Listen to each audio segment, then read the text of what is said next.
မြင်လိုက်တာနဲ့နှစ်ခါပြန်ကြည့်ရမယ့်တတဝါရှစ်မျိုးနံပါတ်၈ glass frog ဒီဖားကိုပထမဆုံးမြင်တဲ့သူတိုင်းကအယုတ်လားတကယ်တတဝါလားဆိုပြီးတော့အံ့ဩသွားတတ်ပါတယ်။ဘာကြောင့်လဲဆိုတော့သူ့ရဲ့ဝမ်းပိုက်ရောက်ကဖောက်ထွင်းမြင်ရတာကြောင့်နှလုံးအသေးနဲ့ဥတွေကိုတောင်အပြင်ကနေမြင်နိုင်ပါတယ်။လူတွေမှာဒါဒီလိုဖောက်ထွင်းမြင်ရတဲ့ဘိုက်ရှိနေမှာဆိုရင်ညဘက်ခိုးစားထားတဲ့အစားအစာတွေကိုတောင်ဖုံးထားလို့ရတော့မှာမဟုတ်ပါဘူး။ဒီလိုခန္ဓာကိုယ်ဖွဲ့စည်းပုံကတည့်ရွက်တွေပေါ်မှာပုံအောင်တဲ့အခါရန်သူတွေတတိမထားမိအောင်ကူညီပေးပါတယ်။အလဲပိုင်းနဲ့တောင်အမေရိကတိုက်ကမိုးတစ်တော်တွေမှာအများဆုံးတွေ့ရပါတယ်။နံပါတ်9 Leafy Sea Dragon ဒီကောင်ကတော့ပင်လယ်မြင်းနဲ့ဆွေမျိုးတော်ဆက်ပါတယ်။သူ့ရဲ့ကိုယ်ပေါ်မှာအရွက်ပုံစံအဖက်လေးတွေအများကြီးရှိတာကြောင့်ပင်လယ်ရေမော်နဲ့ခွဲမြလောက်အောင်တူညီပါတယ်။သူ့ကိုရှာဖို့ဆိုရင်တတဝါရှာအထက်ရေမော်ရှာနေရကပိုလွယ်မလားတော့မသိပါဘူး။နံပါတ်6 Dumbo Octopus ဒီရေပွဲရဲ့ခေါင်းပိတ်နှစ်ဖက်မှာနေရွက်လိုအတောင်လေးတွေပါရှိတာကြောင့် Dumbo လို့အမည်ပေးထားပါတယ်။ဒီလောက်ချစ်ဖို့ကောင်းတဲ့မျက်နှာနဲ့ဆိုပင်လယ်အောက်ကချစ်စရာစုရရင်လည်းအံ့ဩစရာမရှိပါဘူး။သူတို့ကပင်လယ်ရေမီတာထောင်ပေါင်းများစွာအနက်မှာနေထိုင်ကြပြီးတော့အလင်းရောက်မရောက်တဲ့နေရာတွေမှာအသက်ရှင်နေကြပါတယ်။လူတွေမြင်တွေ့ရတာအလွန်ရှားတဲ့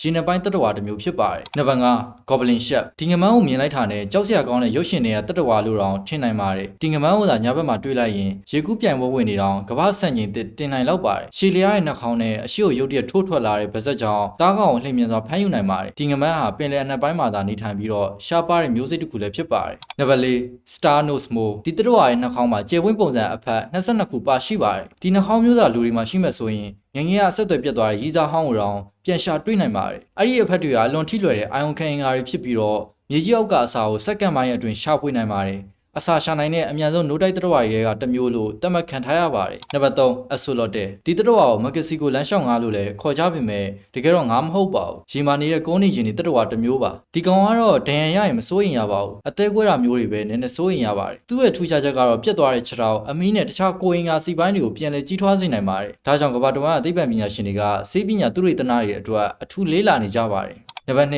Yeti Crab ဒီကနန်းရဲ့လက်မောင်းနှစ်ဖက်မှာအမွှေးဖြူရှည်ရှည်တွေရှိပါတယ်။လက်ကအမွှေးတွေကိုမြင်လိုက်ရင်စောင်းရသည့်အတွက်အစင်သင့်ဖြစ်နေပြီလို့တောင်ထင်မိနိုင်ပါတယ်။တကယ်တော့အဲ့ဒီအမွှေးတွေမှာဘက်တီးရီးယားတွေပေါက်ဖွားနေပြီးတော့သူ့ရဲ့အသက်ရှင်သန်မှုကိုအထောက်အကူပြုပါတယ်။ဒီမျိုးစိတ်ကို2005ခုနှစ်မှာသိပ္ပံပညာရှင်တွေစတင်တွေ့ရှိခဲ့တာဖြစ်ပါတယ်။နံပါတ်1 Blobfish ဒီငါးကိုကမ္ဘာပေါ်မှာရုပ်အဆိုးဆုံးတတဝါလို့လူသိများပါတယ်။သူ့ကိုရုပ်ဆိုးတယ်လို့မခေါ်ခင်မှာကိုသာပင်လယ်နက်ကနေရုတ်တရက်အပေါ်ကိုဆွဲတင်ခံရရင်ဘယ်လိုပုံဖြစ်မလဲဆိုတာအရင်တွေးကြည့်သင့်ပါတယ်။ဒီကတော့လူတွေမြင်ရတဲ့ပုံစံကရေပြင်ကိုဖမ်းယူလာပြီးမှသာဖြစ်ပါတယ်။ပင်လယ်နက်မှာရေဖျားကြောင့်သူ့ရဲ့ခန္ဓာကိုယ်ပုံစံကပုံမှန်အတိုင်းပါပဲ။ဒါကြောင့်သူ့ကိုရုပ်ဆိုးတယ်လို့ပြောတာထက်သူ့ရဲ့နေထိုင်ရာပတ်ဝန်းကျင်ကိုနားလည်ဖို့ကပိုအရေးကြီးပါတယ်။ကမ္ဘာပေါ်မှာဒီလိုအံ့ဩစရာကောင်းတဲ့တတဝါတွေအများကြီးကျန်ရှိနေပါသေးတယ်။ဒီဗီဒီယိုလေးကိုကြည့်နေတတ်တဲ့ဆိုရင် like follow ထားဖို့လည်းမမေ့နဲ့အောင်နော်။အားလုံးကျေးဇူးအများကြီးတင်ပါတယ်။